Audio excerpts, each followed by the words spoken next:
Como todos los lunes, recibo aquí en este espacio del comentario al doctor Cipriano Sotelo Salgado. ¿Cómo le va, doctor? Toda, qué chava. Qué bueno. Mucho mejor de salud. Gracias a Dios, sí. ¿Sí? Qué bueno. Sí, este fin de semana estuvo complicado. Le pegó, ¿verdad? No, ahora sí, sí. Ahora sí, yo pensé que era de hierro, ya me di cuenta que no. No, yo creo que el cansancio, ¿no? ¿Sí? Después de... Los hielos. Los hielos, sí, Del muy fríos refresco, también. pues, Sí, ¿no? sí, porque sí fue una infección fuerte en la garganta. Pero mira, un saludo para nuestro amigo, el doctor Barroso, que le atinó. Le dio el clavo y bueno, aquí estamos otra vez al 100. Qué bueno, me da mucho gusto saber que está mucho mejor. Veamos en el primer bloque informativo dos asuntos. Uno, la detención del líder de Sinatrec, de este sindicato que ha presionado al gobierno local para que le den trabajo, para que también compartan el contrato colectivo para obras de infraestructura, acusados del delito de secuestro agravado. ¿Por qué? Porque retuvo a un grupo de funcionarios de la Subsecretaría de Gobierno allá en un evento oficial en Juanacatepec, y el personal de la subsecretaría decidió denunciarlo. ¿Se puede acreditar el delito de secuestro agravado o es privación ilegal de la libertad o cómo está este asunto? Te voy a explicar. El tipo básico, es decir, el delito en sí, se inicia a través de una privación ilegal de la libertad cuando a una persona se le retiene sin su consentimiento. Pero cuando va acompañado de una condicionante para su liberación, ya se tipifica como secuestro. Ya. Entonces hay una privación ilegal de la libertad que muchas veces no llega a secuestro cuando no se condiciona el dejar libre a la persona.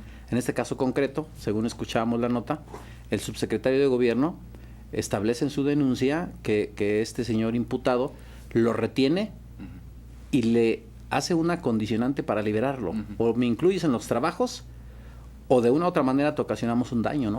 Un daño psicológico inclusive. La ley no te habla de que tenga que ser un daño necesariamente físico, puede ser psicológico. Y te condiciono a que tú me des algo a cambio de tu libertad. Yo creo que los elementos de entrada se ven sustentados como para una acusación de esta naturaleza. Ya los pormenores del proceso, pues ya seguramente se irán ventilando ante el juez de justicia oral, que creo que está en el 3er distrito judicial, en Cuautla. Exactamente, que fue el que ordenó. En Cuautla. Pero de entrada, fíjate, constitucionalmente este delito es grave. Como bien lo señalabas en la nota, el delito de secuestro es uno de los delitos que están considerados graves, de prisión preventiva oficiosa. ¿Qué implica? Que no va a obtener su libertad por lo pronto. Tendrá esta persona que hacer su defensa con su abogado, tratar de debatir el fallo, y si no logra desvanecer los elementos que hay en su contra y si llega a un juicio oral, pues las penas en Morelos son exageradamente graves. El secuestro se castiga hasta con 70 años de prisión. Y si tiene alguna otra conducta adicional, se puede sumar y puede llegar hasta 80 años de prisión. Esto lo establece la ley antisecuestro. La ley es la ley general para prevenir y sancionar el delito de secuestro, ¿verdad? Sí, te quiero comentar, ahí hay algo muy interesante. En el comentario pasado también inclusive hablamos de cómo ha disminuido el secuestro en Morelos según cifras oficiales a nivel nacional. Y decíamos que el Código Penal de Morelos y el Código Penal Federal establecen también el delito de secuestro. Y eso es lo que hace que a veces tengamos confusión. ¿El delito es local o es federal? Entonces hay un código nacional o una ley nacional de lucha antisecuestro que les da la facultad a las procuradurías locales y a las federales de poder investigar indistintamente un delito de esta naturaleza. Aquí el subsecretario consideró que era procedente ir a la autoridad local, a la Procuraduría del Estado, a la Fiscalía, y la Fiscalía lo investiga y por eso le está haciendo frente este señor a una imputación ante una autoridad local. Se agrava el delito porque había una persona embarazada, una mujer embarazada entre las retenidas. Sí, dice la ley que la conducta puede ser agravada en su penalidad cuando se veje al ofendido. En este caso concreto parece ser que hubo un maltrato. Esta persona que está embarazada seguramente pudo tener alguna otra consecuencia, pero también podría hablarse de la agravante cuando concurren más de 2 personas en su comisión. Y parece ser que aquí quedan algunos cuantos, ¿no? Bueno, este es en el caso de el líder estatal del Sinatrec, Sindicato Nacional de Trabajadores, Empleados, Choferes, Transportistas y Obreros de la Construcción. Son las personas que se mantuvieron durante varios días en huelga de hambre. Cinco mujeres en huelga de hambre ahí en los accesos de Palacio de Gobierno, Casa de Morelos, y que días después fueron desalojadas.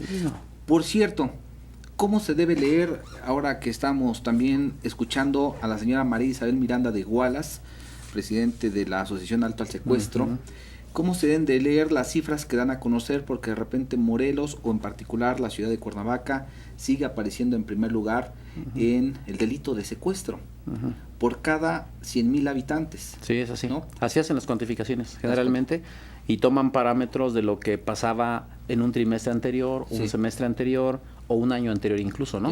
Si hacemos una comparativa inclusive por sexenios, brincan las cifras, porque el fenómeno delictivo es muy interesante, de verdad. El análisis de los delitos vale la pena su estudio. Brincan de una manera u otra, depende de cómo la autoridad les vaya acercando. El hecho de que se lleven a cabo luchas antisecuestro no implica que los delincuentes se aplaquen, sino que cambian de rumbo, transforman el delito.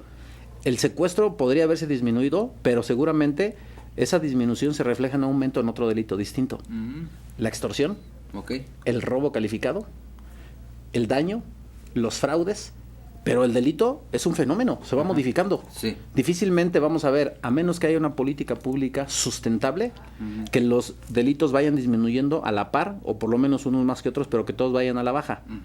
Pero para eso habría que ser muy objetivos. Se requiere terapias ocupacionales en política pública para la sociedad o para los jóvenes que son susceptibles de engordar las filas de la delincuencia.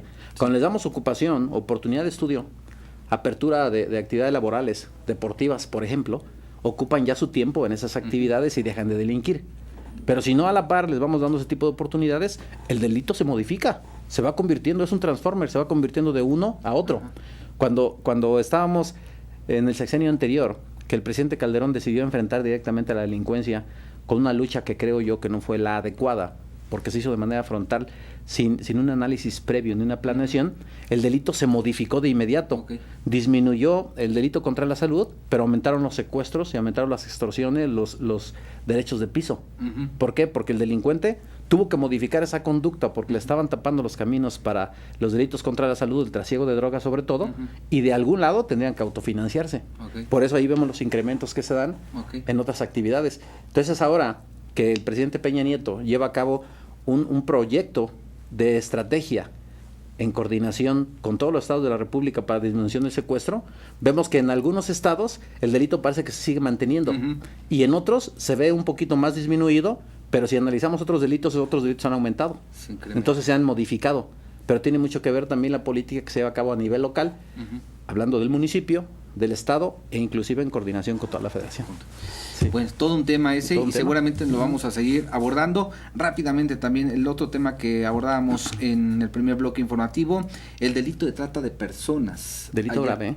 Delito grave. Sí, delito grave. Detuvieron por lo menos a 4 o 5 personas en un operativo, magno operativo allá en Azochiapan. Sí, es un delito grave constitucionalmente establecido así, igual que el propio secuestro, el homicidio doloso, los delitos en los que se utilizan armas de fuego y explosivos, medios violentos, los que atentan contra la seguridad interna de la nación, el desarrollo de las personas, delitos contra la salud. Es un número importante de delitos establecidos en la propia Constitución como ley máxima del país, donde a rajatabla se impone prisión preventiva y uno de esos es precisamente la trata de personas. Pero fíjate, es muy interesante el análisis de los delitos de esa naturaleza, los delitos sexuales, porque todo deriva de una figura jurídica muy importante, que es precisamente la vendimia de servicios sexuales. Es un mal necesario. Tan es así que la prostitución no está considerada como delito, desde luego, si se desahoga o se desarrolla en lugares adecuados, creados ex profeso y con las debidas autorizaciones. Pero si una chica o un chico, inclusive hoy con esa apertura, diversidad que tenemos, ejerce la prostitución, por ejemplo, en la calle sin autorización, no es delito. Es una falta administrativa y amerita que las autoridades preventivas municipales los lleven ante el juez cívico y se le ponga alguna multa, pero no está penado desde el punto de vista de una sanción en la ley penal, sino es una simple falta administrativa. Aquí lo que sanciona la ley penal en la trata de personas es que ejerzan la prostitución siendo menores de edad o bien mayores de edad